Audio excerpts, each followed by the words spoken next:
Okay, I'm ready. Cool. I'll go ahead and boot her up then the two.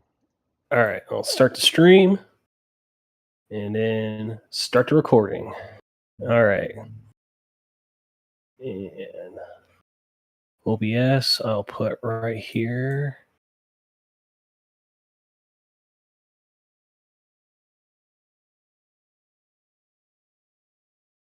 Test, test, test. I can hear you just fine. Okay, good.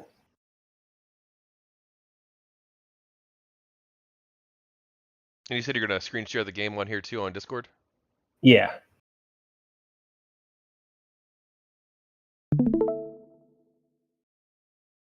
Yeah. Shinju, I think you know who Shinju is, right? No, I don't think so. Unless they went by a Okay. different name back in the GG days. No, I think it was the same. He's the same name. He's going to be joining us as well. Okay, stream paused. What's going on? Let me see if this. Oh, okay, I did the wrong screen. That's why.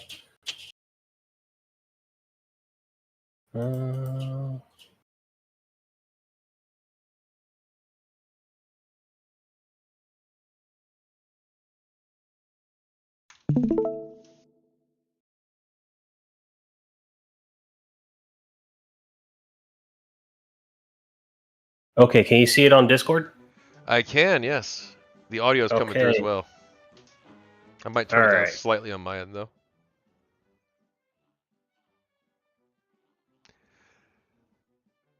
Okay. I think we're ready to go. Cool. So I guess I'll say for my audience too, just a casual Well, conversation with LtSarge about yep. politics, my upcoming GamerGate book, whatever he wants to talk about, whatever his other guests want to talk about while he plays Cuphead. Just sort of a lazy Monday stream, nothing too serious. Hell yeah. That's what I'm talking about. So, one thing I'm going to show off since the last time I played is I was kind of shotgun gun that you can see here. It's shorter range than your main projectiles, but it also destroys the enemies really quickly. And I was testing it out on this intro level because a lot of these enemies take a long time to kill. And as you can see, I'm just kind of just butchering right through them. So now that I've been able to experiment with this gun a bit, we're going to take this gun and do a new level. And as I go along here, I'll just ask Tachyon Blue here, my guest, what his thoughts are on some things that are happening in the political world and talk a little bit about his GamerGate book, as you kind of mentioned before. So that's what we're going to do here. But first, let me figure out where I need to go. This might take me a moment. Also, we will be joined here with another guest. He goes by Rotten Apollo. He'll be on in just a few minutes or whenever he gets off work, I guess. Okay, the Die House. I have not been in here before.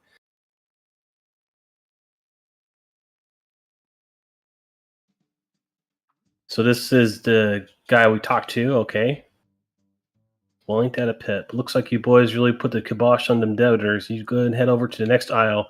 Plenty more marks for you to lean on there. Oh, okay. So this is getting me to the next world. All right. I guess that I don't know how that works. Is it gonna we'll create like a boat or something, or do I have to enter the house and go? I was thinking after I talked to him, maybe I got to go there. Okay, that's what it is. Go to the wall. Oh, more dialogue going on here, guys. Hang on. Thanks to Stars a Cop with you. I believe I found a way out of this mess you're in. I do like the animation of this game. Like in my opinion, it like completely strengthens the game. You've never played this, right? No, I haven't. It does. I do like the art style though. Yeah. Yeah. Well, they went for like the what do they call it? Like the early 20th century comic art style. Yeah, not like early Disney, early Tex Avery kind of cartoons, Yeah. stuff from the 30s. Actually, before Disney, really. I think I know Steamboat Willie was one of the earliest cartoons, but I think this art style is like cartoons from like the Betty Boop genre and stuff like that. It has a little bit of a political edge from what some YouTubers say, which is why I figured talking politics and playing a game wouldn't be too bad of an idea. Is this a level? Looks like it. All right, this is going to be a level. It's not a run and gun level, so it's going to be a boss fight. The thing about this game is that the boss fights are really tough. Like, you have to memorize the pattern of them in order to succeed. So this guy's got a bumper car. I'm sure you can't do worse than some of the games journalists. Yeah, it was episode 1 of this playthrough. That was the first thing that we brought up, was that the games journalist couldn't get past the practice of the map. The tutorial, I should say, not the practice map.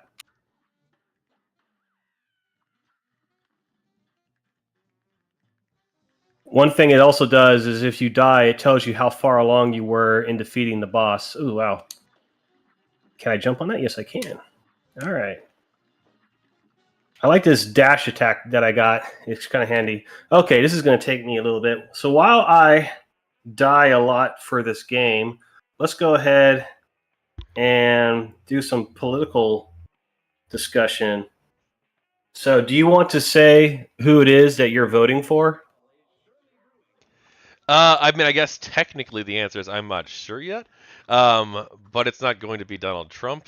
I could vote for Haley in the Republican primary potentially, and Nikki Haley. Yeah, Nikki Haley. Okay. Things aren't looking too great right now for her to win the nomination, or anyone aside from Trump, I guess, to win the nomination. That would be. But if it's Trump versus Biden, I'll vote for Biden. Okay. One question that Craig said to ask anybody. If you don't remember Craig, he goes by Xenomancer. Yeah, I remember. He said to ask, who would you vote for instead of against? So I guess you're kind of like saying you'd vote for either Haley or Biden. Is that kind of like an against, to go against Donald Trump? Like, is it like a protest vote? I mean, for Biden, I guess it would be more. But I mean, I don't like 100% agree with Haley or Biden. Biden, my main concern, I guess, would be that he just seems too old. Really, I think that's basically just it. That he's either unwilling or unable to, I think, like step up and present the kind of like leadership that we need, which means that he's going to have to like actually engage with the public, engage with his critics, engage with, and try and promote a positive message. But instead, he doesn't seem willing or able to do that for some reason. One thing I've seen about Biden is that he, like, half the time he seems to be kind of confused on where he's at or what he's trying to say. And I think that old age is part of the factor. I don't know if it's dementia, but it seems like it could be. You know, if you've ever talked to some people who are old, their brains start to, malfunction after a while, right? I mean, that's what happens as we get older. Trump doesn't seem to have the same issue when it comes to like what he says and stuff. He's more, his problem is that he just doesn't care what he says. He's just going to say whatever. Would you agree with that, or what do you think? Well, I've not seen too many of Trump's speeches like lately. I understand he's had some weird moments as well, but I've not.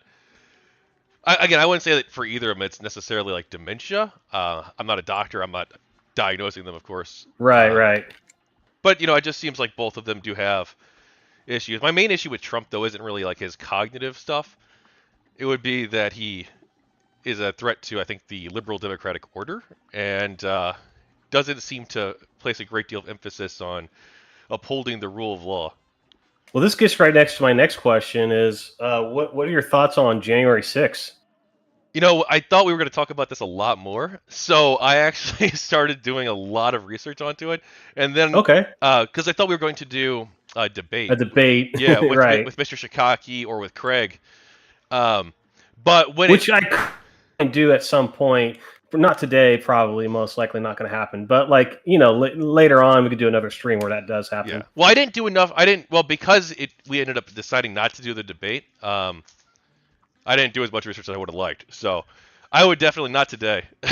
Yeah, but I understand. Yeah, I want to be able to name like all of the different players involved in like every single one of Trump's electoral schemes. And be able to name dates, times, places off the top of my head very easily, or at least have them in a, notes that I'm ready to use. For sure. As prep. But I do think that Donald Trump's attempts to overturn the results of the last election are quite bad for our democracy, and that basically even the Republicans who are like endorsing him, like Ben Shapiro now, um, I don't think that their defenses are that great because like Ben Shapiro, if you've seen, did you see the debate with Ben Shapiro and Destiny? I saw like a few clips of it, but I didn't watch the whole thing. Okay. I Well, know what you're talking about though. The one that was on like Lex Friedman's channel. yes, Lex Friedman's channel. So in the debate, Ben Shapiro's like, yeah, Trump did try to try to overturn the results, and he probably would try to do something similar again. He says even when talking with Destiny, but that the system is so strong, the system held the first time that basically our governmental institutions are so strong that even if Trump tried to undemocratically or unconstitutionally um, cr- increase his power, that beyond the legal means that the president has, that he would fail. And so he's like, yeah, so I'm perfectly fine voting for him, even if he's going to try this again, which I just find to be like an insane argument. Oh man, I'm getting my ass kicked. Um, I don't know how I feel about like Trump and January 6th anymore. Like I've seen some people talk about like how it wasn't a big deal.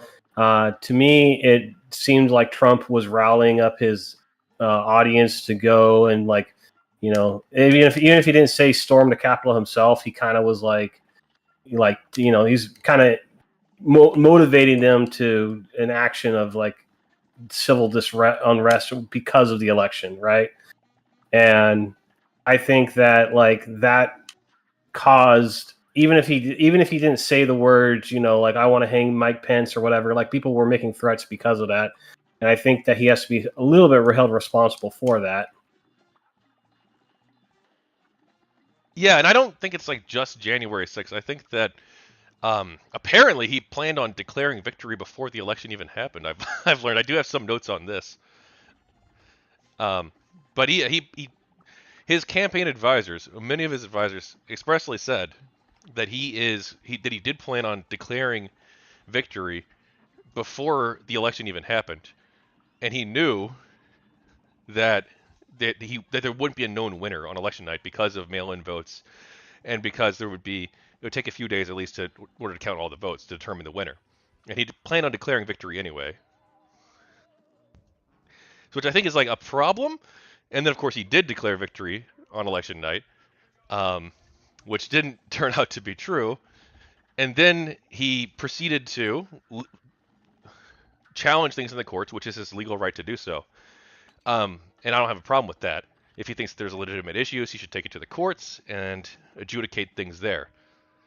Now, when he lost those court battles, though, and he tried to create fake slates of electors and send those to Congress, um, Wait, what uh, did he do? I'm still only in the beginning of this area of research, but yeah, he actually created like fake slates of electors in some states, some of the swing states, and Okay, I haven't heard about some of the that. people, some of the people do say it's in the January 6th report, which I'm going through. But some of the people involved in that say that they were under the impression that when they signed up for the elector slate, that it would only be used that this slate of electors would only be used if the courts went their way. But even though the courts didn't go their way, and not all the people say that too, only some of them have used that as a legal defense.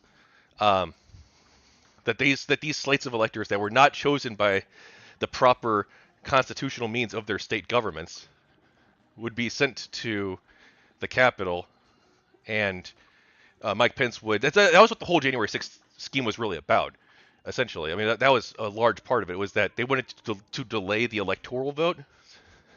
So they wanted to delay the electoral count for Gotcha. and the certification of the election.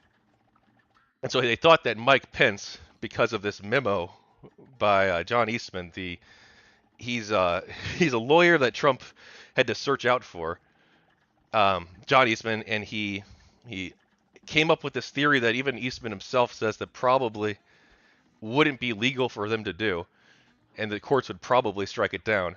even if they succeeded in the moment, to have Mike Pence throw out the electoral votes, and push it to the states. So then either the states by delegation would either vote, which would be more Republican, um, so it would kick it back to the House, but it would be House delegations, which is like a different way of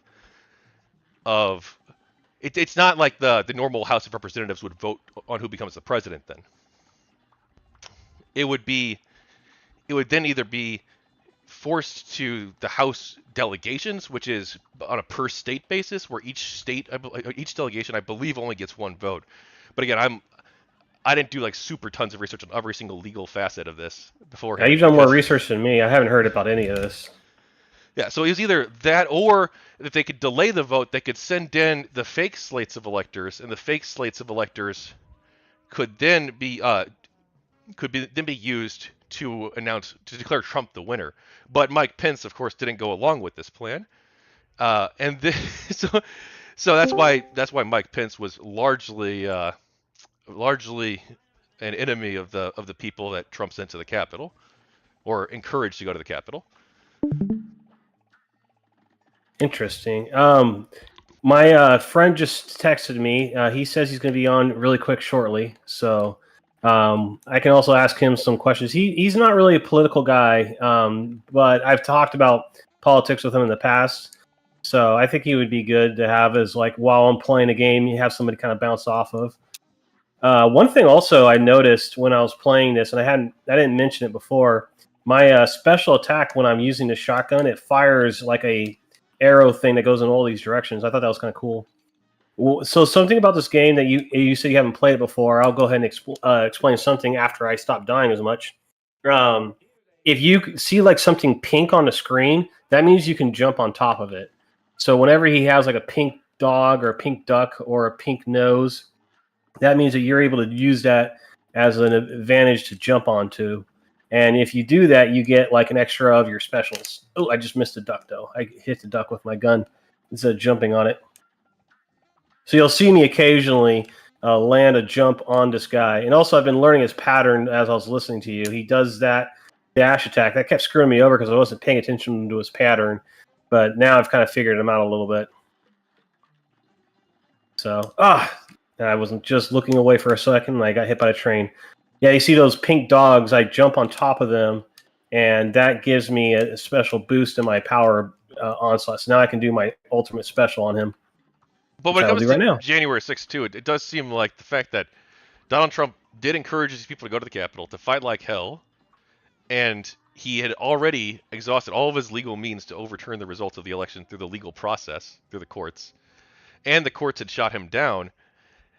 I think that's quite damning, especially since he didn't declare he didn't order the National Guard, which was his responsibility to do, to quell the rioters for 3 hours, which I think is probably a problem, especially since he knew it was going on, and he used that time to make phone calls to members of Congress, including the Speaker of the House, and asked them to overturn the results of the election.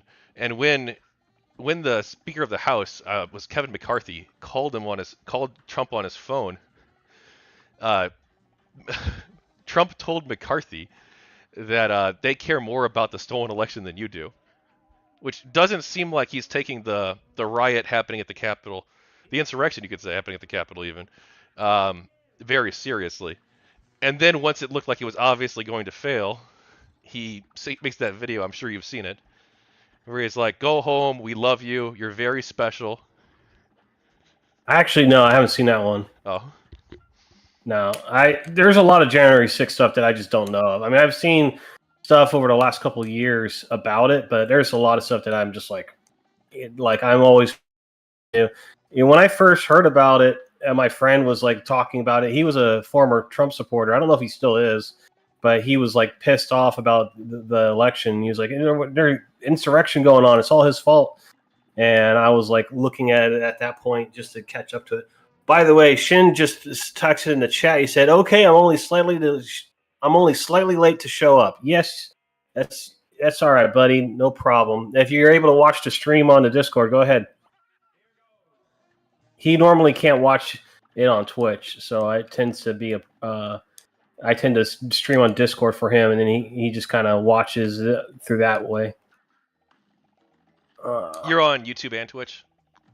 Yeah. No, I'm not streaming to YouTube. I'll upload an edited version to YouTube.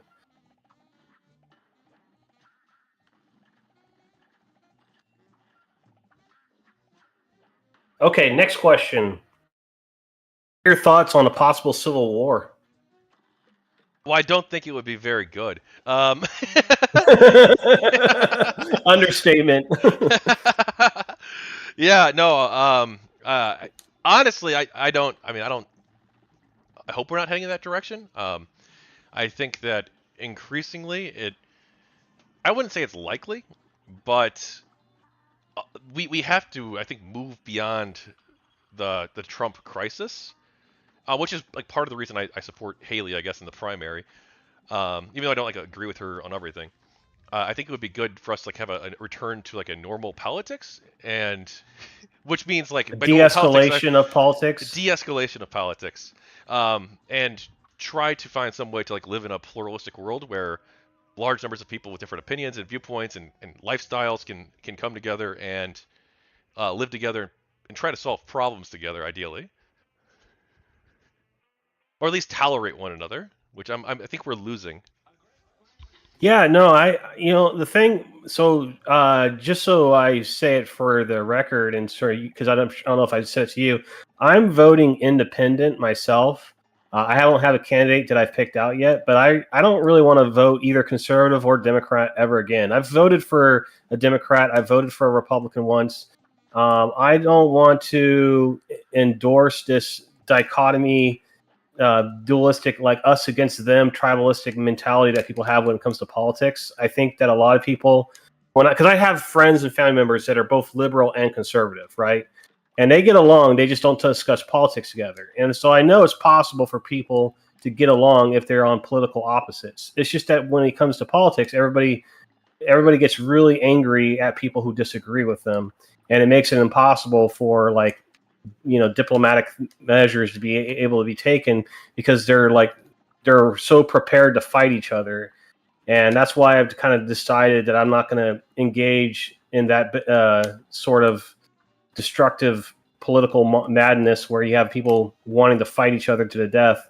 I'd rather try and be neutral and allow for a space to be provided for people that are wanting to discuss stuff. I've seen people doing it, like you were mentioning Ben Shapiro versus Destiny on that one channel. That would be an example of like trying to get these two sides to be able to come to an agreement on things, right? Granted, they're trying to win the debate, so there's like a little bit of an ego at play, but that's just part of the process of hashing out ideas to see who has the best ideas. What do you think of that? I think we needed more conversations like that. That's a pretty productive discussion, I feel. Now, I don't know if like the Republican Party, which is not everything is like entirely their fault, of course, but this specific anti-democratic trend, I feel, is definitely much more their fault, and Trump's fault in particular, and those who enable and advise him. Twitch or Shinju? Okay, Shinju, you're in the Discord. Good.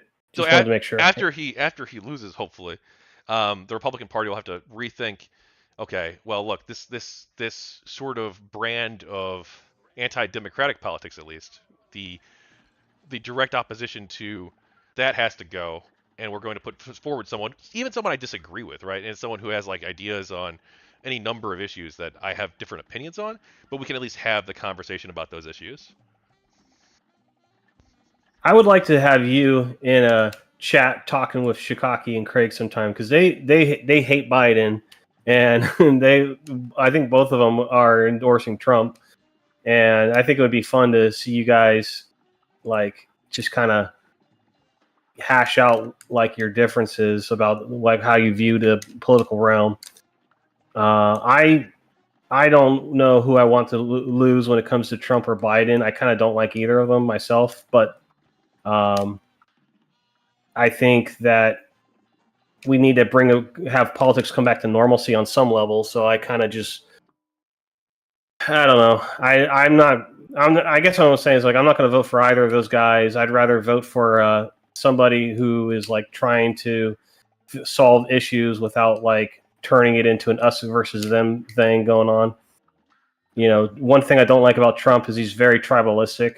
So Biden has been tribalistic before too. I'm not saying he hasn't. I'm just saying that Trump is like, if that's one thing that I can say that is like a Trump trait, it is like turning it into an us versus them. Granted, a lot of liberals have also done that recently, calling everybody that they don't like Nazis and stuff. Not to say that some people aren't turning into Nazis. I follow a couple people that post Nazi memes every so often, and it makes me wonder if they're an actual Nazi or not, or if they're just shit posting. You know, it's kind of hard to tell sometimes. But I've seen people like call Ben Shapiro a Nazi, or they call like Joe Rogan a Nazi, or it's like that type of stuff. That type of thing is one of the reasons where you can't get people to get along, because you're trying to demonize your opponents into being like the worst of the worst. Then nobody's going to bother to listen to them, and so everybody just gets into their echo chamber. Yeah, I mean, I do think that there is a problem with this. I think that part of the reason Trump won in 2016 was precisely because the left had, or well, elements of the left, I should say, like the online left especially, on social media had completely lost the plot. I mean, we saw this during GamerGate. I mean, GamerGate is what basically caused me to go from like a liberal who was like watching the Young Turks all the time and like David Pakman to being like, wait, I don't trust any of these guys anymore, because you guys are like endorsing the guys who are lying about gamers constantly. Well, David because Pakman was pretty fair. He was fair in the beginning. I think he kind of changed later on because he realized his target audience was not approving of what he was doing. Maybe I haven't seen his like more recent stuff. I've seen some of his stuff from like years ago, and I've seen his GamerGate coverage, of course. Yeah. I did appreciate his at least attempt to like be as fair and neutral about GamerGate as possible when it first happened. I remember watching that because I had watched David Pakman in the past, and before that had happened, and I had liked what he had said. So I was like appreciating having somebody who was kind of like not necessarily in my corner, but like was like giving people who were like pro GamerGate or pro gamers a chance to kind of speak up a little bit. Yeah. So was it his second set of interviews in 2015 about GamerGate that changed your mind on that, or on his coverage of it, or? I think so. There was one of them where I forgot who he did, but like you could tell that he was kind of like being a little bit more like, not necessarily aggressive, but he was like trying to be more like debunking what they're saying, rather than asking questions. So I think it was like maybe Sargon or Kathy Young or somebody like that he interviewed. But or maybe I don't think it was Young. I can't remember who he interviewed. He interviewed one of the ladies. Shinju says Pac-Man admitted he sided with anti-GG, but gave GG a chance to talk. Yeah, that sounds about right. Yeah, Now, I do remember I do remember that video he released where he came out and said, I've reviewed the evidence and I don't find myself siding with GamerGate or something to that effect. I mean, this was like 10 years ago, so I don't really remember exactly what he said. Well, I remember that too. I don't think he like condemned GG in that video. He was just like, I don't really like agree with them on a lot of stuff. Yeah. I don't think he was like, oh, they're all evil misogynists or anything. He thought that a lot of their opinions he disagreed with. Right.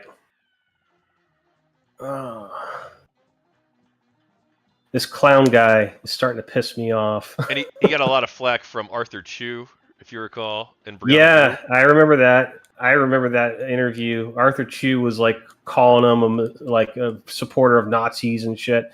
I mean, it's that same type of thing that I was just mentioning earlier, where the left calls everybody that they don't like a Nazi. Did he actually say that? It's been so long since I don't think he didn't call him a Nazi. He just said like you're supporting like misogynists and like people who are attacking women. Yeah, Shinju says, that sounds more likely. Yeah. Shin says Chu and Wu made themselves out or look like lunatics in their interviews. That's true. I've seen Brianna Wu do a 180 in recent politics for the last few years. It's really interesting. People obviously can change over time. I see Brianna Wu constantly agreeing with people who are like not necessarily Trump supporters, but like are like for instance, God, who was it? I just saw them. She talking to. Um, Short Fat Otaku or Sitch? I think it was Sitch. P.S. Sitch. Yeah. Yeah, I think that was who it was. It was on Twitter. I just can't remember. I just remember seeing that and seeing like making points. And also some recent tweets I've seen Brianna Wu say like they were like supporting like people who are like trying to speak out about stuff when it came to like their concerns about liberals and politics that liberals support. But it's like I see the tweet, I don't think about it after I see it, Yeah. so I don't have it all memorized. Well, I do have some things that I store for later in case I ever need to have an argument. So, like, if I see a tweet where I'm like, "Oh, I need to save this one in case like somebody brings this up," but I only do that with like select few. so what do you think of Brianna Wu's? I wouldn't call it a redemption arc. I don't think she's quite there yet. But her recent political actions and well, you know that she's like involved with, well, she was involved with the Progressive Victory Super PAC and Rebellion PAC and trying to get like a bunch of streamers to canvas, and there's a recent controversy about that actually. Haven't heard any about that. So the only thing I can say is no comment. I don't know. Haven't heard about that. I've seen her like supporting people like again like PSA Stitch I think was one of them. Not supporting. Supporting is right the right word. Like in agreement with like hearing them out and understanding what they're trying to get to say. So Brianna Wu started off as basically a grifter and has slowly changed over time. Yeah, I hope she has. Though I've actually interacted with her because of this book I'm working on with GamerGate. Oh I've yeah, she did an interview with you. Oh no, I wish. But no, her and I've talked in the background in DMs. I've sought her feedback on some stuff, get her side of the story. I tried to, but lately she stopped replying to me. Uh, so I don't know. Yeah, I saw that you put on Twitter somebody didn't like what you were doing with the book, and it was you made a mention of it on Twitter. Like I think it was Lee Alexander or somebody like that. You tried to reach out to them, and then they blocked you or whatever. No, they didn't. I'm not. Like, I think that was blocked before, maybe by them. I was already blocked because I think they used the block Gotcha. bot, I guess. Yeah, I just Or saw she you blocked post me on years ago. Twitter. I saw you post on Twitter. You're like, oh, trying to reach them, and then they're like, like refusing to say anything to me. Well, it's no, they.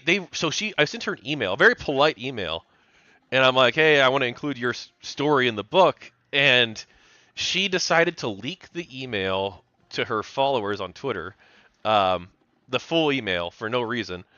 She replied to it saying pass, and which is like whatever. She can decline if she wants to. Um, but then she leaks the email to her fans on Twitter. I'm not sure why she's leaking our private correspondence. And she includes my full email address and my full name, which both of those I consider to be public information. That particular email, at least. So I didn't think it was a huge deal. But why is she why is she doing this? It seems like very unprofessional, very shitty behavior. And then I'm getting my ass kicked. And then actually I'm one of sorry. the someone who works for the IGDA, a regional coordinator for the IGDA, I actually don't know what that is. What is the the IGTA? Independent Game Developers Association. Oh, okay. I got notes on this stuff. Hang on, I'll pull it up. Adam Moore is his name. He's a regional coordinator for the IGDA and Global Game Jam, and he had some spicy comments about my. I'll link you Your here in the book? Discord.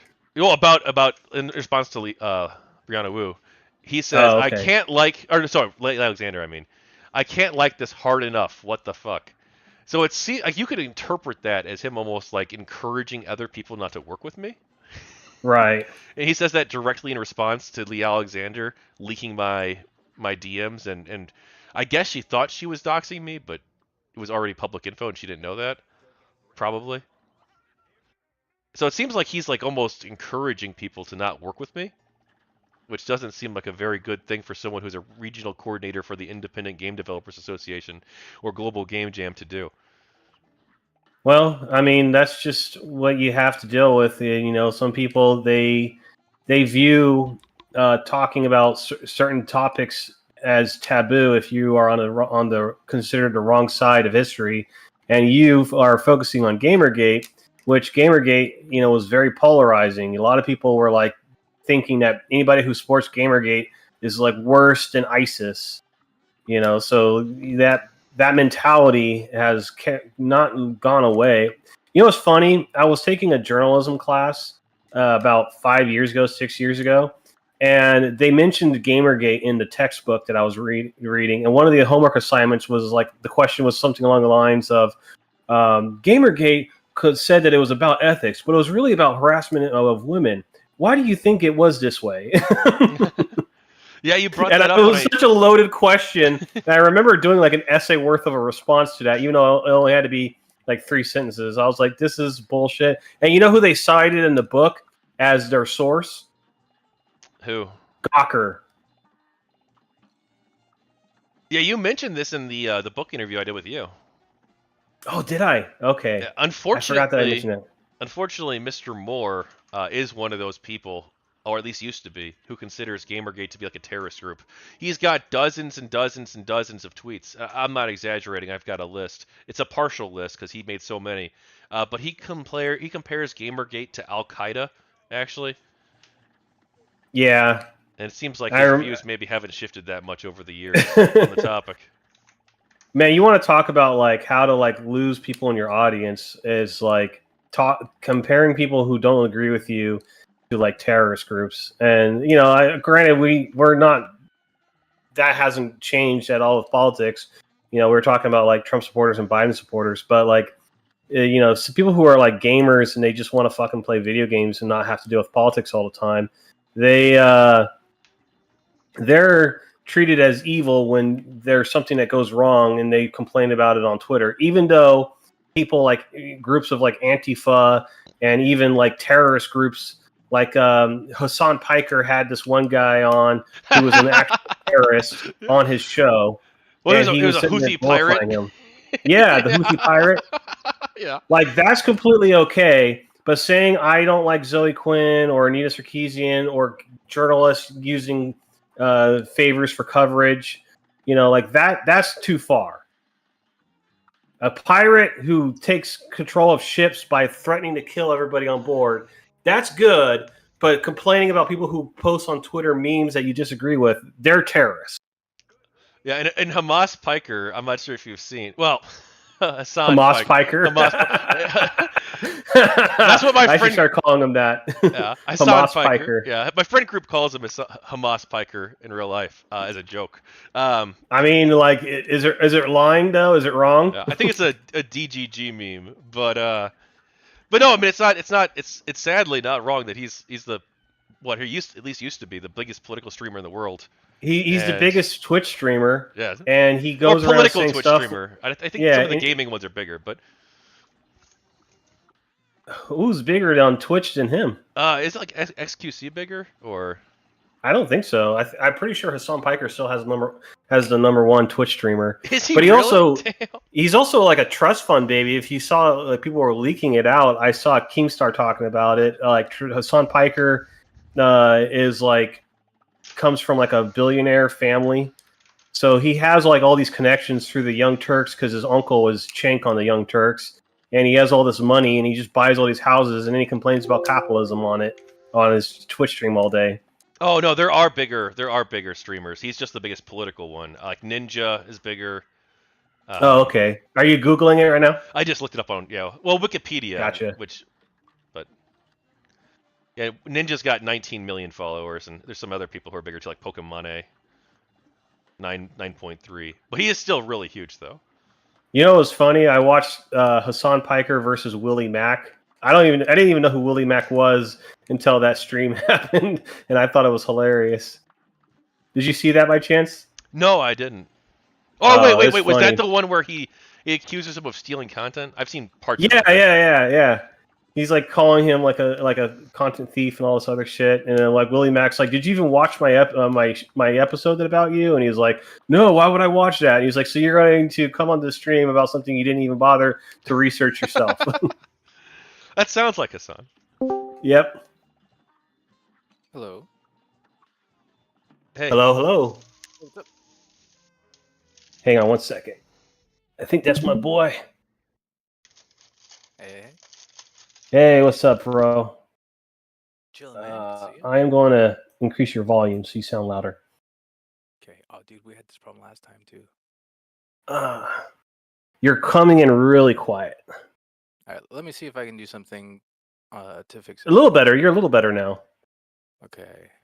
1 second.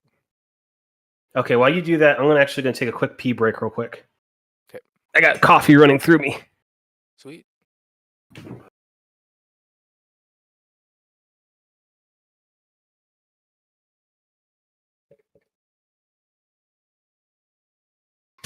well, hey, what's up? What's up, man? How's it going? Good, good. You? Same. Pretty good. Can't complain. It's gonna sound kind of bad, but Lieutenant Sarge asked me if I remember you, and I said no. Dude, I think we were on while he was playing a form of Mario game. During GamerGate? No, no, no. Some sort of Mario game he was playing. It was like a fan-made Mario game. No, I think this is the first time I've been on Sarge's channel in like at least 5 years, unless it was like late 20 teens, mid to late 20 teens. I might have been Okay, in chat maybe. it could have been. Otherwise, yeah. I don't know then. Wait, Yeah. Sarge, this is the or is he back? I'm back. I just got back. What's up? Is this the first time I've been on your show since at least like 3 years or 4 years or 5 years? Since Gamergate, then, yeah. Damn, that was a long time ago. Okay, let me go ahead and introduce my boy. So this is my boy, Rotten Apollo. Is it okay if I say your first name since we're recording and streaming, or do you want your first name anonymous? My first name is good. Yeah, yeah. Okay, I'll just call you Isaac then. Cool. So Isaac, he was in a video with me where we were eating hot wings. If you go check out my YouTube shorts, you'll see it. So, but before you got on, we were talking a little bit of gaming and politics. My man here, Tachyon Blue, he is writing a book about Gamergate, and he's been interviewing people who were on both sides of that political nightmare in the gaming stream or gaming entertainment center. And Isaac, I know you're kind of like me. You don't really follow politics too much. You know just enough to know what's going on from what you said, what you told me, but just not like really enough to form an opinion, I think was what you said. For the most part, I try not to actively follow it. For the most part. Right. Yeah. That's kind of like how I am. I keep tabs on what people are saying, but I don't like invest myself emotionally with like politics too much because it drains you and it makes you like angry all the time. And I find that the more I just try and talk to people in the real world rather than on Twitter, that like it's better. You get better conversations with people. Like people on Twitter, they just want to yell at each other all day. Yeah, I feel that. Speaking of How's this your kind voice coming through? Your voice or my voice? Your voice. I don't know. How's it sound? I can hear you okay. You can hear him okay? Okay, good. Cool, cool, cool. Yeah, I feel like Twitter and Reddit both have the same problem, and Facebook too with likes. The fact that people can like upvote your comments, I don't know. It seems like people are more interested in getting as many of those as they can, uh, as many reactions as they can, rather than having a like a thoughtful conversation, which is hard to do, obviously on Twitter, especially because there aren't a lot of characters you can sort of utilize. Yeah. Well, how's your you said that your one of your goals in the past at least was to create sort of a show that was like a mix of the whatever podcast and like an interview show, right? Yeah, you're talking to me, right? Yeah.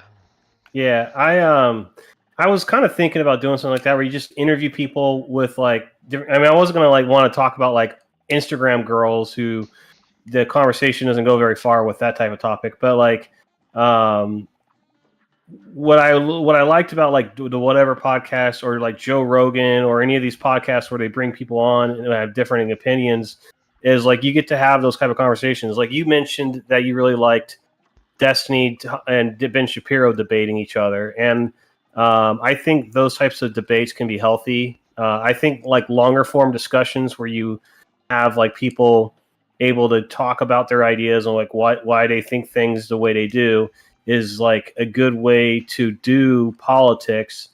It better than like how like news medias do. Like if you ever watch like news on like CNN or Fox News, it's like a 5 minute discussion where they bring in two experts that have barely any time to talk and they throw loaded questions at them.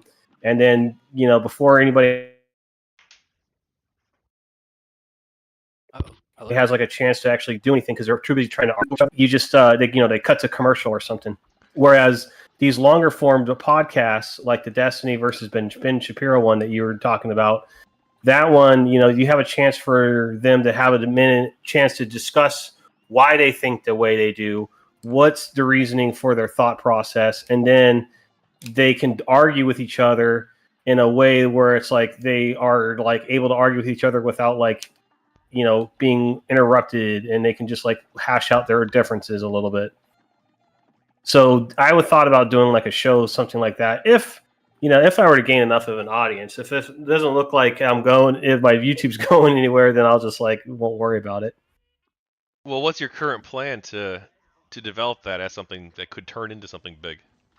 Honestly, right now I'm just sticking to gaming while I focus because I don't really have the time to invest a whole lot of energy into something like that. But if as my audience is slowly growing, and I feel that if I just kind of like um, get into the mode where I can do like a podcast, whether it be on Rumble or Twitter or not Twitter, YouTube, then maybe I might set that up.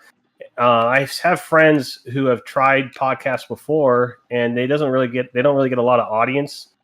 And it feels like if you don't really have an audience, then there's not really a point to doing a podcast unless you're just trying to grow an audience. But like if you don't grow an audience within a few years, it just seems like it's never going to get there. And there's other things I could be doing with my time. I actually have a lot of projects that I'm trying to work on that are outside of YouTube and the whole internet sphere. And I will see about promoting those on my YouTube when I get there. I want to mention what they are right now because I'm trying to keep them secret for just a little bit longer. But they're almost done. So when they're done, you'll hear about them. All right. And yeah, as with, podcasts, YouTube, streaming, anything like that, the vast majority of people aren't going to make it. And only, Right. I'm not sure what the exact percentage is that do, but it's pretty small. Yeah. Most of my audience on YouTube likes it for gaming and food. Like those are the things that like I tend to have going for me on my as far as YouTube audience. And so I figure I just stick with that. And I'll do some politics here and there because I did have a bump in traffic when I did talk about politics back during the GamerGate era. But that also brought on like its own form of drama because people were wanting to. Oh, look how close I was to winning! Oh, dude. Girls, right there. By the way, are you able to see the stream on Discord? Yes. Yeah, I'm watching it too on mine. My audience is. Okay, cool. Gotcha. What was I saying? I was saying to talk about audience and growing and stuff. Politics kind of created some I don't know. You were mentioning said- like people weren't digging it too much. People were getting upset. People were like back when I was doing political discussions, like people were like trying to dox each other and all this other shit, and I was like, I don't want to have any of that. Like me talking about politics online, it's not worth it if I'm going to have people threatening friends and family members because they're angry at me that they lost an argument online. But now that like I've made my family and friends all aware about what I do online and that that's a potential danger and threat, most of them are kind of like, if it happens, it happens. You know, don't not do something just because of that. But they're also like, they don't get involved in politics for that reason. They don't want anything to do with the online world. And at least with most of my friends and family, like there's some friends that like are online and argue politics, but they're you know, they're doing their own thing usually. Shin says typical Starge, stumbling 5 feet from the finish line. Yeah, or finish tape. Isaac, your voice is still kind of quiet to me. You were louder earlier. I don't know what's going on. I think it's just like you maybe just got to be closer to it. You can Yeah, turn dude, them my up in mouth, Discord too. I did turn them up in Discord. my mouth is right on it. I think it's the sensitivity is too low. Okay, are you able to raise it? Yeah, yeah. Let's see. Is this better or You're worse? sounding great right now. Okay, all right. I'll leave it here. Okay, there we go. Cool. Like when I hear it on my recording and I upload this later on YouTube, when I do edit the video, you'll be able to, or I'll be able to raise your volume as well. But when I raise it, it's going to raise the game volume at the same time, because it's like whatever my desktop recording on OBS is recording, the audio kind of gets mixed. Like both your guys' voices and the game audio will be considered like one audio thing when I edit the video. Right. So if I raise your voice, the game also gets raised at the same time. Yeah, I noticed like I was making small little comments and my little icon wasn't turning green. I was like, oh fuck, man. I figured sensitivity. Yeah. But it should be Yeah. good.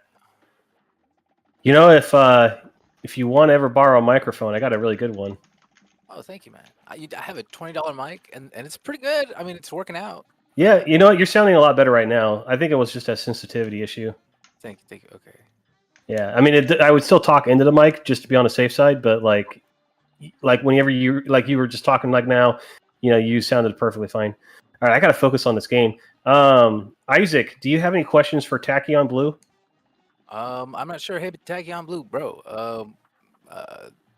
Did Sarge mention that you had like a sort of podcast or sort of political thing going on? He said you were writing a book about GamerGate with different perspectives.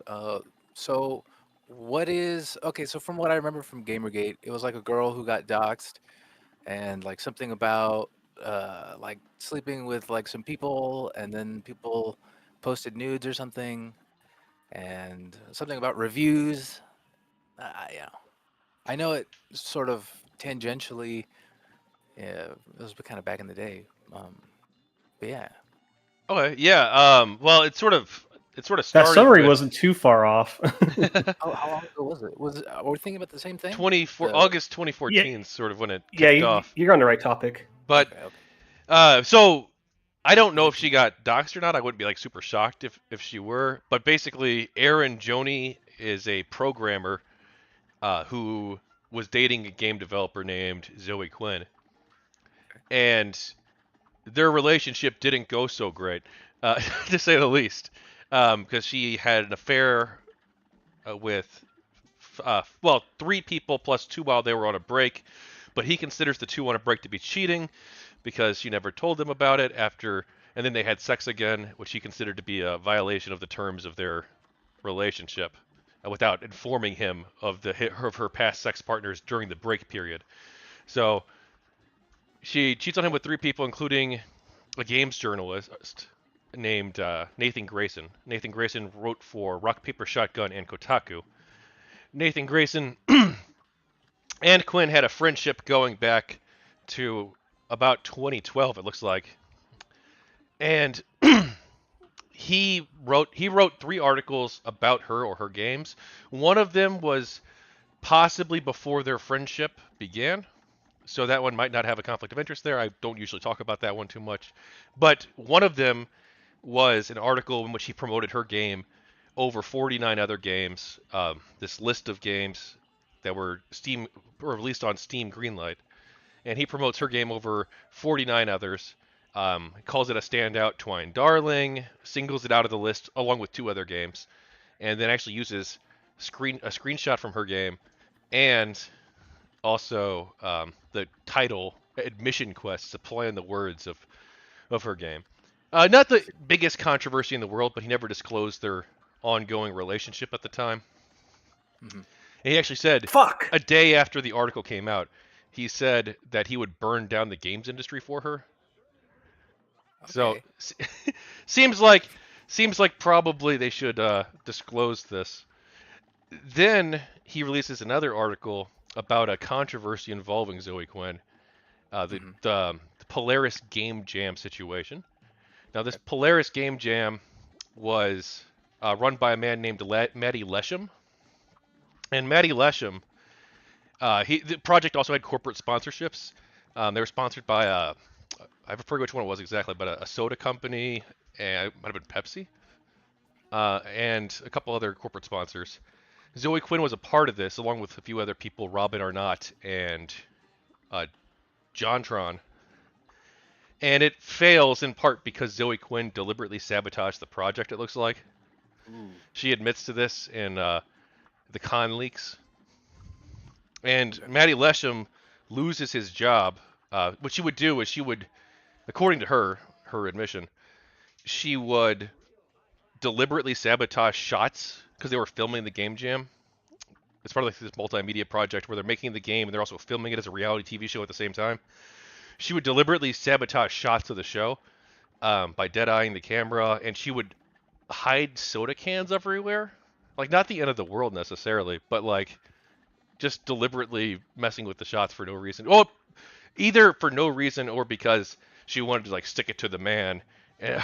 or because she was working on her own Rebel Game Jam project, which never happened, where she made a website right after this one blew up and failed. She made her own website and tried to raise money for a Rebel Game Jam, but it never happened.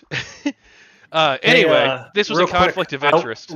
real quick, Shinju says I went with tape because of the practice of putting it up at the finish line for people to run through. Oh, okay, I saw his comment or Twitch comment. I just wanted to read that real quick. Right on. So, Yeah. also, before you go on too much further, Isaac, have you played this game much? I played a little bit, but I didn't get too far. I think I got to the first plane stage and then just never went back to it. Okay, I got you. All right, I was just curious if you even knew what I was playing. Oh yeah. Definitely. So, all right, go ahead. You can keep going. Yeah, I'll try to do like a brief summary. Sorry.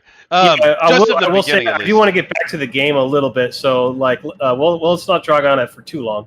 Okay. Okay. All right. So I'll very briefly. So these multiple conflicts of interest involving Nathan Grayson, are exposed because of this blog post, and then they're confirmed independently as well, including by myself, though that was a little bit later.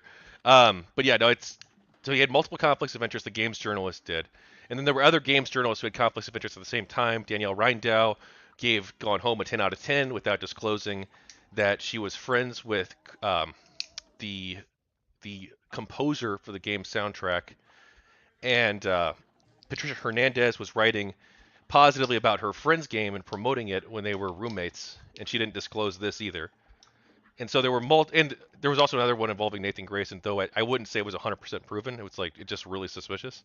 At the same time, all within this 2-week period. Then the games press, several gaming websites. There's 19 websites in total that did this. One of them was a blog, but 18 plus this blog wrote articles calling for an end to the gamer identity. And I remember that. The Gamers Are Dead articles. Yeah, well, you know what? Somebody argued with me back when I was doing streams on that shit.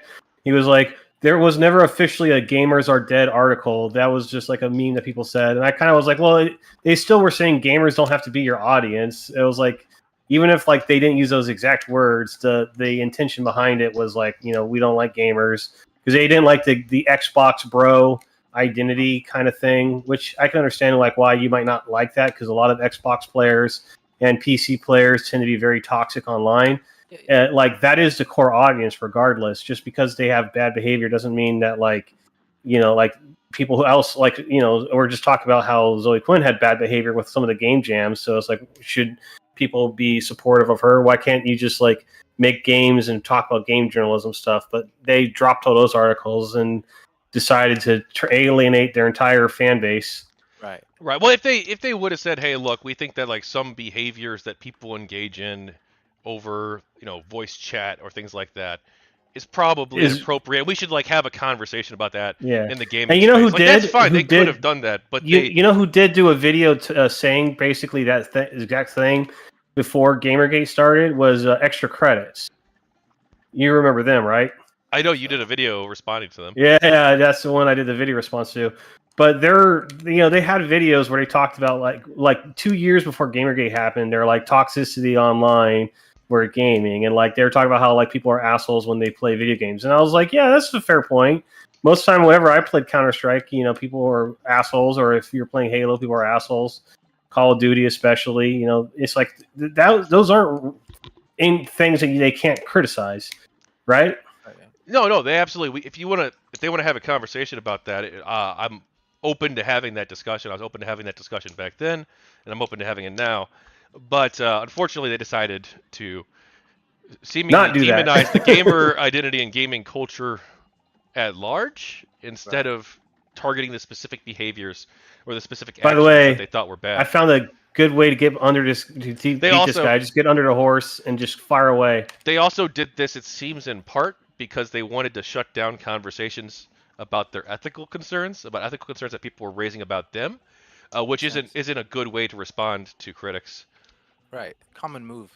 Yeah, I think that one of the problems that GamerGate had is that people were assholes on Twitter, and so you would have everybody get lumped together, and like that's one of the reasons I walked away from it. Is like I didn't want to be associated with the type of people that like was part of that community. You had assholes who thought it was okay to dox people and threaten them. And Well, you who specifically was doxing people? I know John Kelly kind of arguably doxed me, but I'm going to cut this part out of the video. I'm not going to name names because I he'll don't want be to on my invite show. drama. Okay, all right, Yeah. fair enough. But like, no, but like, it's important research because like, there were assholes 1,000%, but I do think that this whole harassment narrative was almost entirely, not entirely fabricated. There were assholes, but the most of the actual threats or doxing that did occur, like it does seem to have been mostly from third-party trolls, and not mostly Yeah. from GamerGate people. They just sort of got blamed for it. Well, I don't know any more about doxing, but I will say this: I beat that fucking level. You did, dude. Good shit. Good shit. I got an A- on it too. That was pretty good. But like we have like the Women Action Media. There's actually a lot of research on like GamerGate and harassment, and like so far the 3 studies we have on this, the Women Action Media study, which we do have the full methodology for. I can link it if you'd like. Go for it. You're welcome to do that. Sure. I'll look into it when I'm done playing. So Yeah, they found that only 0.66% of the accounts on the GamerGate auto block list had engaged in harassment, according to their definition of harassment, which was Twitter reports received that used the WAM reporting. check out the screen. This is how many times I've died in the game so far. But that one only found that 0.66% of the GamerGate people had engaged in harassment. If you both GamerGate Yeah, I mean there was a bunch of people in GamerGate that were like just either fucking normies that didn't do anything wrong. They just like talked about it, and they like make memes about it on Twitter. Like it's just that the people that were on, like, there was anti-GamerGate people that doxed people. There was GamerGate people that doxed people. They would harass them. You had bad guys on both sides. You also had a lot of good people like you and me, and Isaac. You like paid attention to it for a moment and then like just didn't care about it afterwards. It's like you had a mix of people. You had thousands of people who were kind of like all together in this. All right, this is a new level, Pyramid Peril. I think there was also like a lot of people. This was like when GamerGate was like reaching like 2015 or whatever. Like there was a lot of people that were like getting mad over shit that I just didn't care about anymore, and like I was like kind of like was thinking like just talking about it all the time was a waste of my time. I'm not saying that they were wrong to talk about those things, because if you don't talk about some things, then they're never going to change, right? But it was like sometimes it was just like over minuscule shit that I just didn't care about, like whether or not an anime is censored or the language is changed because of whatever. I mean, that's something I don't like, but like I'm not going to like invest my time on that, you know? Yeah. There's Yeah, bigger fish to fry, and life has responsibilities. I can't focus on that shit all the time. I got into GamerGate when I did because I was passionate about gaming, and I had been arguing, defending gaming from conservatives who wanted to ban everything because it was violent in nature and stuff. And so I'd grown up in the era of people hating video games for being violent and all this other stuff. When I was like, dude, not everybody who's a gamer is a horrible person that's going to go shoot up a high school. You know, these are, they wanted the right wing wanted to blame games for all those problems rather than focus on blaming guns. And guys like Jack Thompson were among them, right? And so I had been doing like defending of gaming for like 10 years on not online, but just like in person, right? Like arguing with people. And so by the time Gamergate happened, it was like I saw gamers getting criticized yet again. But this time it was they were saying they're all anti-feminists that hate women because people would argue with like Anita Sarkeesian and shit. And that was around the time where I was like getting my anger about defending gaming was kind of changing targets, I guess you could say, because I was still passionate about defending gaming, but now I was no longer worried about conservatives on Fox News talking about how gaming is going to corrupt your children. Now I was, the people who were saying that you're sexist if you want to play Tomb Raider. So that kind of like changed me, and that's one of the reasons like that I went from being a liberal to a non-liberal, independent, whatever you want to call me right now. I don't know. It's like stuff kind of just happened where things. I'm running out of things to say. I'm sorry. I'm trying to focus on the game at this same time. I'm fighting fucking Pinocchio right now. But anyway, that was sort of like my progression, right? And by the time I got to my end of me being in there, because I was only I only was like in the Gamergate scene, talking about Gamergate on YouTube for like 6 months, 7 months, something like that. And then like the first 3-4 months I was in it, I was trying to talk to people who were arguing on different factions of fucking Gamergate, where they were like, you had GGHQ and GG Revolt, and I was trying to learn about like why they all hated each other, even though they were supposed to be on the same side. And I was trying to talk to people about like how to like get past their hatred for each other, and talk about their differences, just like how you and me were talking about conservatives and liberals need to do. I was trying to do that for the guys who were in the scene, but they wanted to argue with each other, and a lot of them wanted to argue with each other so that way they could get a scalp on their mantle. And I got tired of that fucking behavior after a while, and then I started to troll people for like the last couple months, and then I took things too far, and people said that I should stop what I was doing, and so that's when I took a break from YouTube for like half a decade or so. Oh shit. When you say you took things too far, what happened? I don't want to talk about it. Right. It's just just some things. Just like I was trolling people too hard. I didn't like dox anybody or anything like that. I just was like I was using racial slurs a little bit more in my edgy humor. You know what I mean? Mm-hmm. And some of that trolls, people were like saying that like I was taking things too far and I should stop, and so I did. Well, you're in a better spot now. Yeah, I've been to a lot of therapy and shit since getting out of the military. And I've worked a lot on like how to deal with like anger controls and shit. And that's why I like focusing on video games and food, because those are things that people like, right? Most normal people right now play video games. The majority of the people who are alive right now play video games. And I've liked video games since I was a kid. And that was like the thing that made being in the military a lot better. I was only in the Air Force, keep in mind. I wasn't like a Marine or anything like that. But video games was like something that kind of like entertained me when I was away from family and friends, living alone across the world and stuck on a base, right? Yeah. So I've always been very passionate about them, even though I don't want to center my whole life and identity around them. I just do it for fun, as a hobby, or streams like I do now. I mean, before I ever got into politics on YouTube, I used to just do fucking Let's Plays. I don't know if you ever saw any of them, but I did a Let's Plays of the fan games, Mushroom Kingdom Fusion, and I did that because I really liked those games, and I felt like they could use attention. Those were games being made by fans who put lots of effort into making these really awesome games. And so I just kind of built a small community on my channel of like 10, 12 people who would watch my stuff. And I was like, that's kind of what I liked to do back when I was in the military, because it was something to pass the time. And I could do that because I knew how to edit videos and stuff. So I'd learned that in school before going into the service. So I just, I did that as my major focus. But right about the time was getting out of the military, that's when GamerGate happened.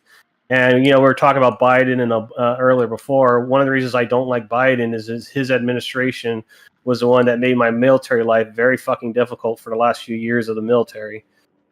They cut the budget, and that made life hell for like everybody. Oh yeah. So I'm not saying like that's a reason to vote Trump. I'm just saying like that's like a personal baggage between me and the current president. Well, that was Obama's administration, which he was the vice president. Right. That's true. You got a point. Fuck this guy. I hit the planet with my bomb.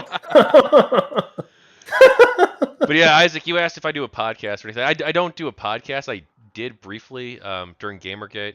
It wasn't a GamerGate specific one. I did a Goprulu radio podcast back in the day. But now I do stream on YouTube, Twitch, and Kick. And but some of my interviews that I do with people for the book are on there. Over 50 of them, actually. Oh, shit. Yeah. Cool.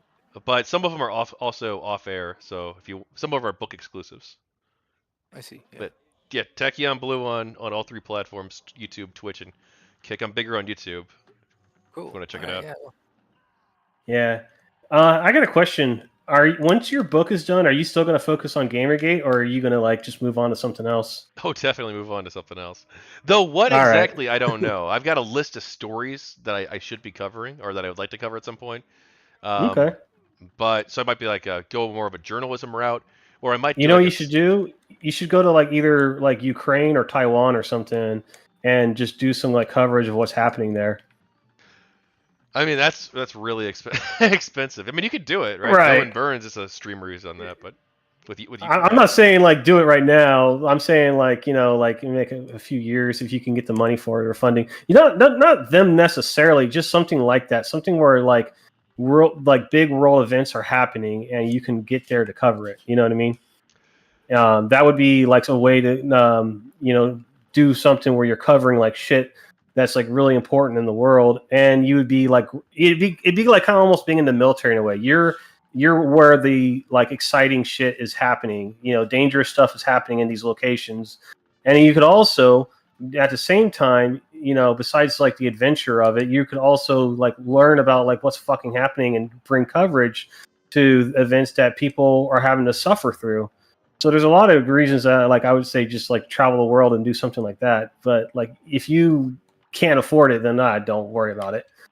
Yeah, I mean, I'm not sure. I wouldn't be like opposed to doing something like that. But I think right now I'm looking at a few different possibilities, and I might like combine them too for things I would do after the book.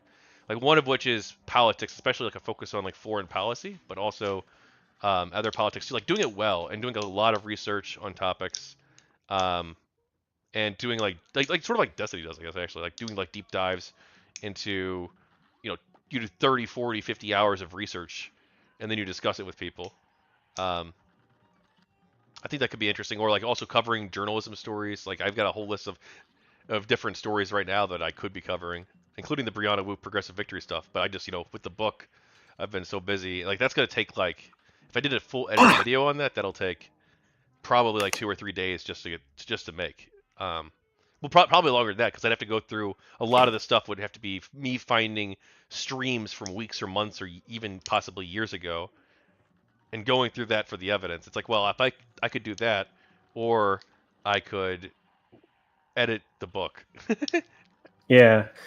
I got some, like I said earlier, I got some projects of my own I'm working on. That's why I'm not doing a lot of streams. I do them like once every couple weeks. I do like one stream, and then I edit the video onto YouTube. That takes me about a day to do. and then I just spend the rest of my week focusing on other stuff. Whether it be school, doing jobs for money, just whatever you can. You know what I mean? I try and focus on like that stuff, and then I just use my spare time to work on projects that I'm interested in. Like for a while, I was doing drawings. I was sharing those with some of my friends. I was doing Goku and Vegeta and stuff like that. So it's not like it was anything important, but I figured I would learn how to draw finally, and so I could use my art skills. I've done a few of those as YouTube shorts. I can put one up when I put this on YouTube. You can see it on the screen. So, but the reason I bring that up is I understand how it is to have like a lot of projects that you're trying to get done.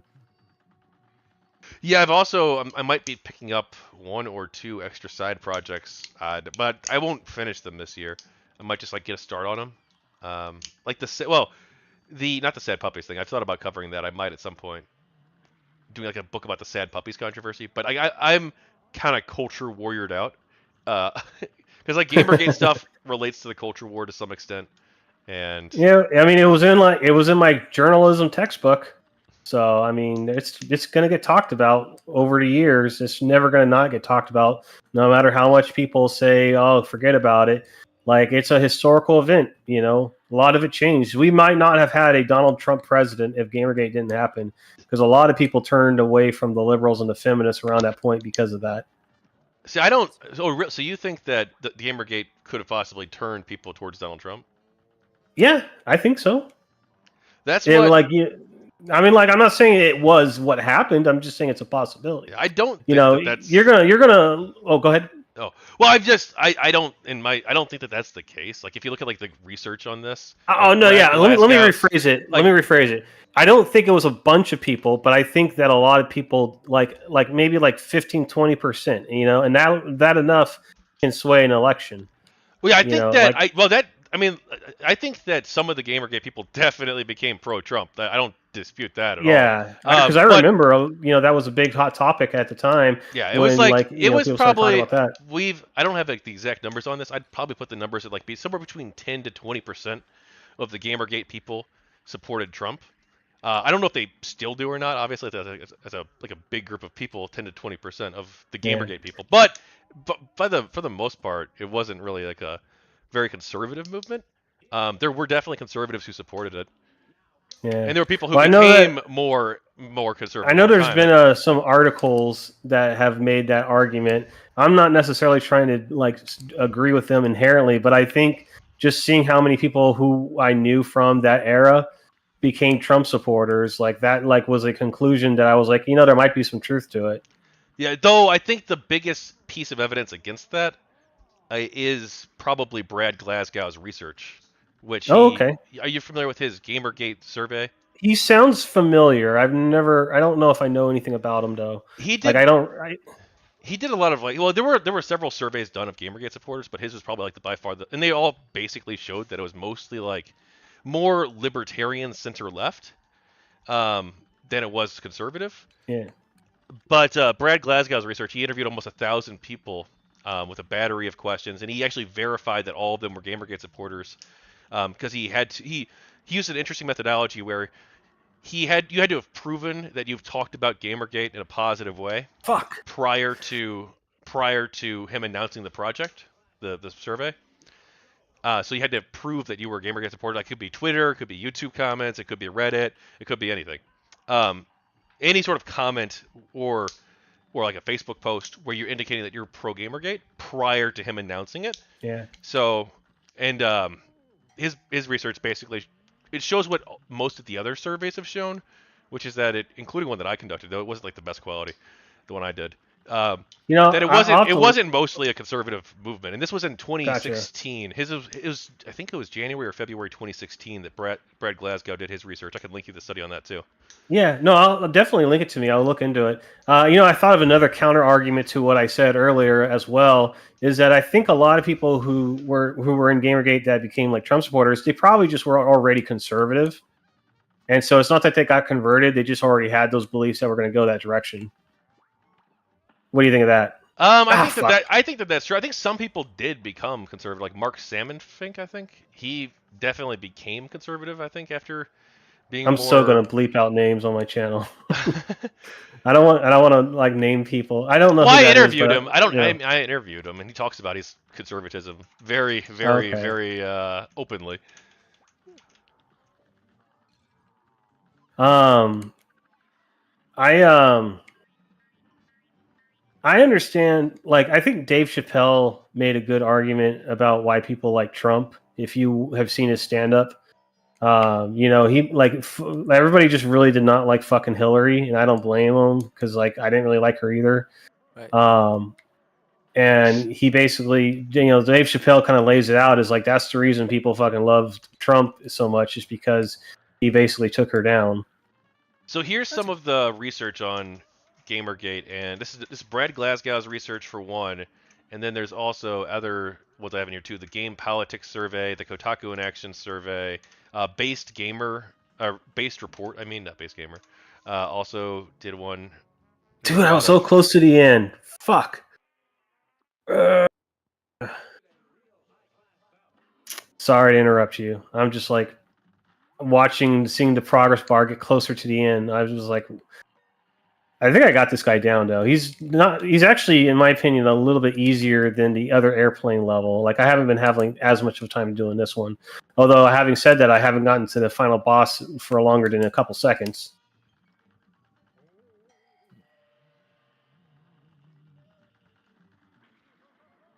Yeah, that was an interesting point about the sense I got during the 2016 elections was one, people didn't like Hillary Clinton because I don't know, she's super shady, or at least in appearance or whatever is pretty commonly shared sentiment. I felt at least people I talk to, and they're like, well, here's a guy who's not a politician versus someone who's like a super mega ultra politician. People were like, let's just fucking see how this goes. That was a lot of sentiment. Like a lot of I know a lot of people super supported Trump, and a lot of people eventually came to super support Trump. But I felt like early on it was like, okay, uh, yeah, he's just not a politician or whatever. He talks different and stuff. So I'm gonna Yeah. vote for him. Isaac, for the record, because I don't think you were there to hear me say it, I'm voting independent. I decided I'm not going to vote for either Democrat or conservative. Oh, cool. So I just wanted to say that so you know where I stand on it. All right, right on. I don't really vote at all. I have a ballot here. I should look at it though. Yeah, I can understand the feeling of not voting. I didn't vote when I was like 18, or whenever the election happened that year. Hmm. Um, but like after I got in the military, I started getting more into politics, and so I started voting a little bit by the time I got to the end of the Air Force. Right on. Yeah. I voted when I was 18. I believed more in the vote then than I do now. I don't really believe in individual votes. Voting as an individual uh, seems to not make any sense to me. Well, not that it doesn't make sense. It's just like I understand that my vote doesn't really do anything. It doesn't count. Oh yeah, yeah, no, especially like if the electoral college is able to just like decide an election regardless of what the popular vote is. That's fair. But, primarily what my concern is advertising. Like it doesn't matter. Uh, it doesn't matter who an individual votes for. Whoever got the most press, whoever got the best press, that's who wins. Well, That's the name of the. I'd have to. I'm not sure that that's like actually true generally. Really, I think it is. Well, is it in regards to the people getting the most press, or not press, but like people getting the most attention are the ones who are the most popular, broadly speaking, in terms of They're the funding ones. as well. But I'd have to like do like tons of hours of research into this if I want to like speak on it intelligently. So, Okay, fair. but I do think Oh, that I think you should vote. I think it is like your civic duty, but you have to also bear in mind too that like one, yes, we do live in like a first past the post system, and there's also gerrymandering, and like there's various things that like do minimize the importance of any individual vote. And of course, like you're also living in a country with 300 something million people now. So I like think you your vote's dropped not out going for a to second. that your individual vote is going to count for like one individual vote in whatever constituency or district or state it happens to be, depending on what kind of election it is. Like if you want to vote, I think that's like the bare minimum you can do to like civically participate. But if you like want to actually like bring about like change in the world and like implement the policies that you believe in, you're probably going to have to like if you really care about it, you're going to have to do something about that, and you're going to have to either like form civic organizations or join civic organizations or volunteer in some capacity or engage in some other form of either activism or attempt to change people's minds or implement the preferred policy outcomes that you want. You're gonna have to like do more work than just vote. Right. Exactly. Yeah. But like you can That's do my those position. things. Yeah. Yeah. That's exactly my position. But the only difference is I think that I feel like an individual's vote has zero effect really. I mean, 0.000001. Might as well try to win the lottery, right? To see if your vote does anything. But rather, if you care about politics or you care about whatever position there might be out there, whatever politician or whatever, then the only way you're going to do anything to like affect an election is to get other people to vote the way you think people should vote. But voting yourself doesn't really do anything. Like you can vote yourself to not be a hypocrite. Trying to get all these other people to vote, but you don't vote yourself. Yeah, sure, you could do it like as a moral point, but I God. don't think it has any actual real effect. When you say it doesn't have like actually any real effect, like obviously if large numbers of people decide that they don't want to vote and they would have voted in a certain way, like obviously that's going to impact an election. Right, but my choice to not vote doesn't influence how many other people choose to not vote. So those are independent factors. I'm going to read the chat for a second. Shinju said that I dropped the ball again. I don't know when that was. I probably ended up dying for the 10th time. He also said you need to slap more of the Magneto stuff when you can. Okay, I'll try and do that. By the way, I wanted to bring up a point about voting that you're making me think about, Isaac. One of the reasons I'm voting independent is because I want my vote to kind of matter in a way, but not that I expect that person to win the presidency because they're not going to. But the more votes that they can get will be able to affect how they are seen on the political platform. I don't remember all the ways it works, but like if you vote for independence, they actually get like seen on like the official levels a lot more or something like that. They get more funding or whatever based on how many If they more hit a votes they get. threshold like 5% or something, they get federal funding. Right, exactly. And so I'm just going to throw my vote towards whoever independent I really like, and I'm not going to say who it is. I probably won't say who I'm going to vote for on the stream ever. I'm just going to, I'm just going to do it. I'm going to be like, this is my guy. Actually, I might say who it is if I'm passionate about them. I'll just be like, here's the reason I'm voting for them. So that way, if you want to support them, you can too. Well, so if you don't participate because you're like, well, my one vote probably won't change anything, so it won't change the outcome. So who really cares? Like, isn't that like sort of like almost an anti-democratic sentiment though? Because like the entire purpose of our system of government, idealized at least, is that you have people voting for who they want to represent them, and or voting on issues directly if it's a ballot initiative, things like that. And because of that, you're only one voice among a large contingent of people who have a wide variety of different perspectives. And the way the system works is that you take into account your voices in addition to, whatever 30,000 other people live in whatever the district is, or 10,000 or 100,000 or however, whatever the size of the district happens to be for whatever election it happens to be. And your one particular voice doesn't matter as much in terms of who gets elected because you have all these other people. But like the alternative to that would be a system where you have basically some sort of elite or some sort of group of people essentially deciding everything for you. Yeah, I guess one my way And I of was putting it is I'm not going to not vote by wasting my vote by not voting. I'm just not going to support either Trump or Biden, and I'm going to vote for independent. Yeah, I respect that. Yeah, I dig that for sure. As far as it being anti-democratic, I'm not sure if that follows necessarily. But also, if it does, I'm okay with that.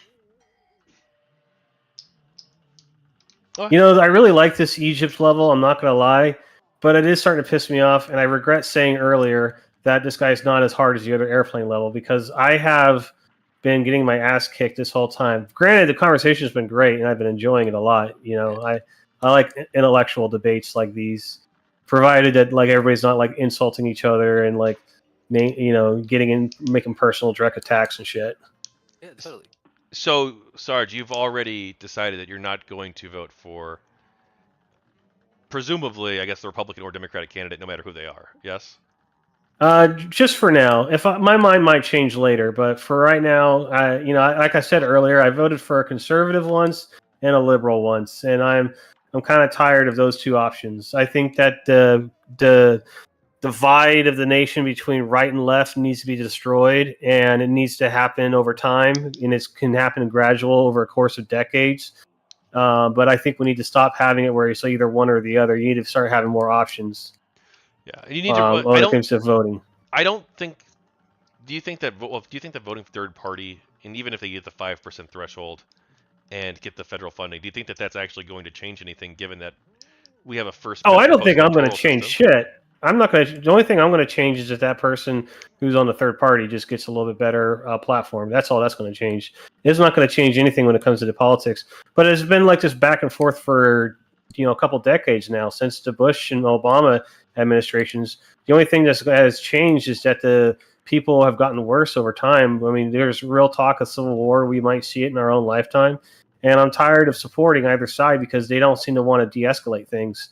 So I'm protesting them with my vote. I don't want to be supportive of them until they can get their shit together and start acting like human beings again. Well, do you think that they're both? I guess both of the candidates would be equally guilty of harming our system in that way. I mean, it doesn't matter if it's like 10% one, 90% the other. It's still happening. But like my point is like I don't want to. I don't want to be fucking taking a side of two bad candidates that I don't like. That's all. That's just it. I don't like them, and I don't agree with a lot of what conservatives say, and I don't agree with what a lot of liberals say, and I don't agree with a lot of how they plan to fix things. So I think there's real problems that are happening. I could get into them, like we were just talking about the Civil War and January 6th. I mean, those are two things that are happening right now. People are preparing for this. And one of the reasons is because people are like, they can't come to an agreement about the immigration thing. They can't come into an agreement about what to do with like gun control. I mean, I could just name off any topic. They will fucking kill each other before agreeing and coming to some sort of diplomatic terms of like coming together. So I'm tired of that. Yeah, I'm with that totally. Yeah, no, I I think think a that. lot. Go ahead, Isaac. I think a lot of the problem is that people speak on these topics with a whole lot more certainty than they actually have. And people convince each other and they sort of rally each other up and say like this is what's going to solve this issue, and I can't believe the other side doesn't see it because they're so convinced of this thing that either the evidence is too loose, at least in their own minds, uh, or they just, I don't know, they sort of rely on the certainty of their peers to support their own position. And I don't know, man. And of course, people get passionate about, whatever it is. Pick a topic, right? People are passionate about it because they say not only are these things important, but they're also extremely difficult to solve. And to say that, oh, the buck stops at a Republican or a Democrat is kind of ridiculous. I think. Well, I want to see us change the system too in many ways, and like I think changing the electoral system and building systems that are going to be more effective at implementing policies, like eliminating the filibuster and things like this, will help us get more policies passed and help us. Because I think right now, like one of the problems that we face is that the left and the right, nobody can actually achieve the political policy objectives that they want because the Mhm. system is set up in a way that there's too many barriers to passing legislation, at least federally. Mhm. Like the filibuster, for instance, you need to have 60 votes in order to pass almost any legislation, Right. and so you're not going to solve our problems because you're never going to get 60 votes in the Senate, um, especially within as long as we maintain like our current first past the post system. Fuck! I forgot And the purple laser. and I'm so sorry. Go ahead. Continue. because of this, because like I think the filibuster is like a major one really, but there's a lot of other anti-democratic like roadblocks that are harming the democratic process. But like some of these like were created with express purposes of doing so. Others just sort of developed on their own. Like the filibuster's not part of the Constitution; it's just a Senate rule that they happen to have created. So like Right. it could Yeah. go away very easily if they decided to get rid of it. Right. But nobody wants to do that because they're afraid. Well, if we make it easier to pass legislation, then the other side will once they win the next election or 2 elections from now, they're going to pass a bunch of stuff that we don't like. But I think it's I had a better question for. that you pass the stuff that you like, and then if it gets rolled back, it gets rolled back. If people pass stuff that you don't like, well, so be it. That's part of our system, as long as it's not violating the Constitution. But go I ahead. got a question for you, Tachyon. Are you planning to use your platform to push politics at all? And I'm not saying it's good or bad. I'm just saying I was curious. Like when I say push politics, let me rephrase it. Are you planning to be politically active on your channel that you're using for your journalism? Most likely, yes. Though with the book, it's my top priority. So I'm not sure how Gotcha. often I'll talk politics as long as that project's ongoing up. But we do have an election coming up, so I probably will, yes. Okay. And probably I think volunteer in you real should life. definitely get into politics because I think like are continue. You not only get into politics, you're already in politics. I think you should continue on with your with getting further into the political world and going up the ladder because you make a lot of good arguments about like the democratic process and shit. Like you understand it, you've done your research. Well, I've not So done I as much think research this is on a that good as I'd like, but yeah. yeah, thank you. But I you've done more than and you're already headed in that direction with your journalism and stuff. yeah. So So yeah, I do. I'll probably volunteer in real life too, possibly for the upcoming election. hmm Hell yeah. you said you're going Biden, right? Well, I'll. It depends on who the Republican nominee is. Oh yeah, that's right. You said that Fair. earlier. So I want to bring it back to the game for a minute because we've kind of been on a topic for politics for a little while. What do you think about like the list level so far? Now we've been seeing it for like the 100th time. Tachyon. I don't like platformers too much, 2D ones especially. Like, so I'm not a huge fan of that kind of gameplay.